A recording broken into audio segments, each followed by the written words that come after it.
आज हम मे और माइट का प्रयोग सीखेंगे। तो चलिए शुरू करते हैं। पहले हम बात करते हैं मे की। तो मे का यूज़ कब किया जाता है? तो हिंदी सेंटेंस की बात करें, मतलब हिंदी वाक्यों की बात करें, तो जिन हिंदी वाक्यों के अंत में सकता है, सकती है, सकते हैं, इस प्रकार के शब्द आते हैं, तो उन सेंटेंसेस में, मतलब उन वाक्यों में हम काय का प्रयोग करते हैं? मे का। जैसे क्या मैं अंदर आ सकता हूँ, वर्षा हो सकती है, वह देरी से आ सकता है। तो इस प्रकार के सेंटेंसेस में हम काय का यूज़ करते हैं? मे का। तो पहले हम इसका स्ट्रक्चर देख लेते हैं। तो इसका स्ट्रक्चर अफर्मेटिव सेंटेंस का क्या होता है? सबसे पहले सब्जेक्ट, इसके बाद मे, इसके बाद मेन वर्ब की फर्स्ट फॉर्म और इसके बाद अदर वर्ड्स। नेगेटिव सेंटेंस की बात करें तो सबसे पहले सब्जेक्ट, इसके बाद मे, इसके बाद नॉट, इसके बाद मेन वर्ब की फर्स्ट फॉर्म और फिर अदर वर्ड्स।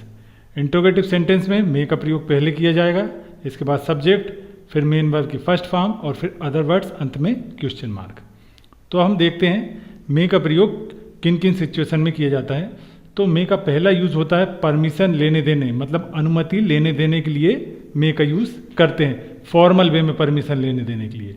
एग्जाम्पल के माध्यम समझते हैं। हमारा फर्स्ट सेंटेंस है, मे आई कम इन सर, क्या मैं अंदर आ सकता हूँ श्रीमान। तो यहाँ हम फॉर्मल वे में परमिशन लेने के लिए काय का यूज़ कर रहे हैं? मे का। नेक्स्ट सेंटेंस है, मे आई गो होम, क्या मैं घर जा सकता हूँ। नेक्स्ट सेंटेंस है, मे आई यूज़ योर मोबाइल, क्या मैं आपका मोबाइल इस्तेमाल कर सकता हूँ। तो यहाँ हम फॉर्मल वे में परमिशन लेने के लिए काय का यूज़ कर रहे हैं? मे का। इसी प्रकार परमिशन देने के लिए भी हम मे का यूज़ करते हैं, जैसे you may come in, you may go now. तो इस प्रकार हम परमिशन देने के लिए भी मे का यूज़ कर सकते हैं। नेक्स्ट मे का यूज़ होता है पॉसिबिलिटी, मतलब संभावना बताने के लिए भी मे का यूज़ किया जाता है। जैसे किसी कार्य के होने की संभावना अधिक है, तो उस कंडीशन में हम मे का यूज़ करेंगे। मतलब किसी कार्य के होने की संभावना 50% से अधिक है तो मे का यूज़ किया जाएगा, और 50% से कम है तो हम माइट का यूज़ करेंगे। एग्जाम्पल के माध्यम समझते हैं। फर्स्ट सेंटेंस है, इट मे रेन टुडे, आज वर्षा हो सकती है, मतलब वर्षा के होने की संभावना अधिक है। तो यहाँ हमने काय का यूज़ किया? मे का। नेक्स्ट सेंटेंस है, we may pass this exam, हम यह एग्ज़ाम पास कर सकते हैं, मतलब हमारे पास होने की संभावना अधिक है, इसलिए हमने मे का यूज़ किया। नेक्स्ट सेंटेंस है, सी मे कम लेट टुडे, वह आज देरी से आ सकती है, मतलब उसके आज देरी से आने की संभावना अधिक है, तो इसलिए हमने संभावना बताने के लिए काय का यूज़ किया? मे का। नेक्स्ट इसका यूज़ होता है गुड विशेस या ब्लेसिंग्स के लिए हम काय का यूज़ करते हैं? मे का। एग्जाम्पल के माध्यम समझते हैं। फर्स्ट सेंटेंस है, मे गॉड ब्लेस यू, भगवान तुम्हें आशीर्वाद प्रदान करे। तो यहाँ पे हमने काय का यूज़ किया? मे का। नेक्स्ट सेंटेंस है, may you get happy life, तुम्हें खुशहाल जीवन मिले। तो यहाँ भी हम शुभकामनाएं देने के लिए काय का यूज़ कर रहे हैं? मे का। नेक्स्ट सेंटेंस है, मे यू लिव लॉन्ग, तुम बहुत जियो। तो यहाँ भी हमने काय का यूज़ किया? शुभकामनाएं देने के लिए काय का? मे का। नेक्स्ट मे का यूज़ होता है पर्पस, मतलब उद्देश्य दिखाने के लिए भी हम मे का यूज़ करते हैं। एग्जाम्पल के माध्यम समझते हैं। फर्स्ट सेंटेंस है, वी ईट, हम खाते हैं, सो दैट, ताकि, वी में लिव, हम जी सकें। हम खाते हैं ताकि हम जी सकें। तो यहाँ हमने क्या, एक पर्पज, एक उद्देश्य बताने के लिए काय का यूज़ किया? मे का। नेक्स्ट सेंटेंस है, वी रीड, हम पढ़ते हैं, सो दैट, ताकि, वी में गेट नॉलेज, ताकि हमें ज्ञान प्राप्त हो सके। तो यहाँ भी हमने क्या, एक उद्देश्य बताने के लिए, पर्पज बताने के लिए काय का यूज़ किया? मे का। नेक्स्ट सेंटेंस है, ही वर्क्स हार्ड, वह कठिन परिश्रम करता है, सो दैट, ताकि, ही में पास, ताकि वह पास हो सके। तो यहाँ भी क्या, एक पर्पज, उद्देश्य बताने के लिए हमने काय का यूज़ किया? मे का।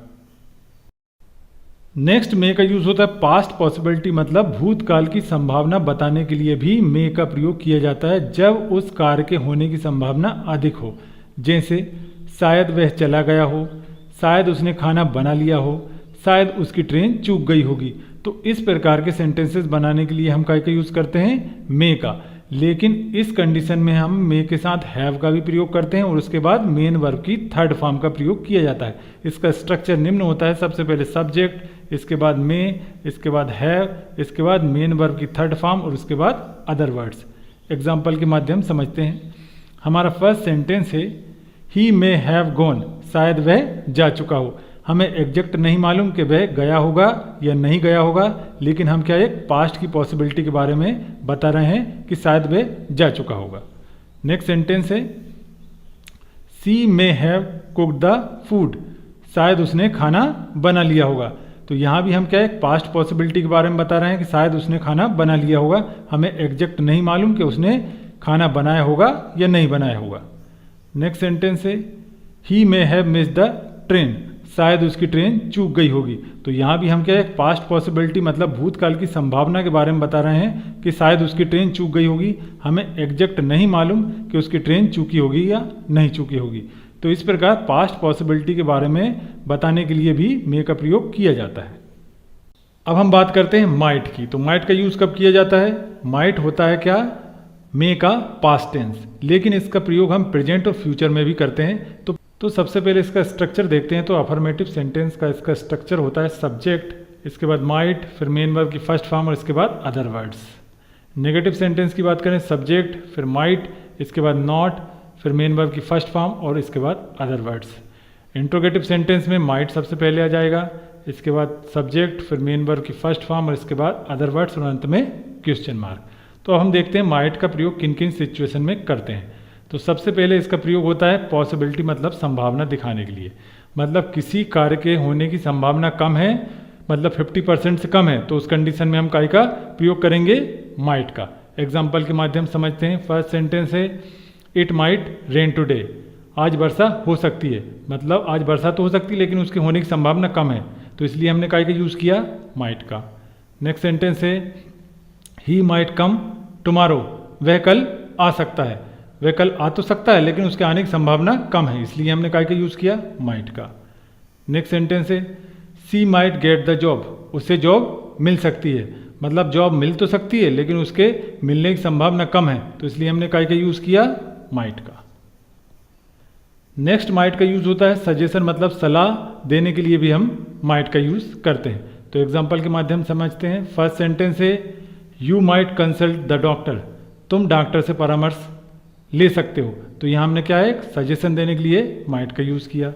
नेक्स्ट सेंटेंस है you might apply for this job, तुम इस जॉब के लिए अप्लाई कर सकते हो, तो यहाँ भी हमने माइट का यूज़ क्यों किया? सजेशन देने के लिए।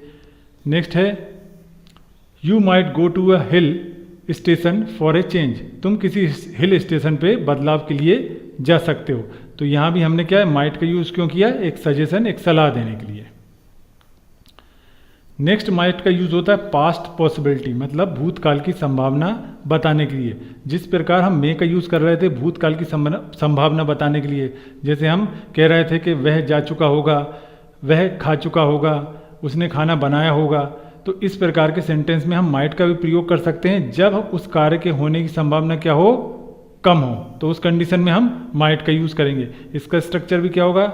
सब्जेक्ट, इसके बाद माइट, फिर यहाँ भी हैव और मेन वर्ब की इसके बाद थर्ड फॉर्म और इसके बाद अदर वर्ड्स। एग्जाम्पल के माध्यम समझते हैं। फर्स्ट सेंटेंस है she might have miss the train, शायद उसकी ट्रेन मिस हो गई हो या शायद उसकी ट्रेन चूक गई हो, तो इस कंडीशन में हमने काय का यूज़ किया? माइट का, मतलब उस कार्य के होने की संभावना काफ़ी कम है, तो उसको बताने के लिए हमने काय का यूज़ किया? माइट का। नेक्स्ट सेंटेंस है they might have seen the zoo, शायद उन्होंने चिड़ियाघर देखा होगा। अब हमें नहीं मालूम है, हम एक अंदाजा लगा रहे हैं कि उन्होंने चिड़ियाघर देखा होगा और उस कार्य के होने की संभावना क्या है? कम है, इसलिए हमने काय का यूज़ किया? माइट हैव का। नेक्स्ट सेंटेंस है you might have attended the marriage party, शायद तुमने मैरिज पार्टी अटेंड की होगी, तो यहाँ भी हम एक अंदाजा, एक अनुमान लगा रहे हैं कि ऐसा हुआ होगा और उस कार्य की होने की संभावना कम है, तो इस कंडीशन में हमने काय का यूज़ किया? माइट हैव का। नेक्स्ट माइट का यूज़ किया जाता है इनडायरेक्ट स्पीच में। माइट का प्रयोग मे के पास्ट टेंस के रूप में इनडायरेक्ट स्पीच में किया जाता है।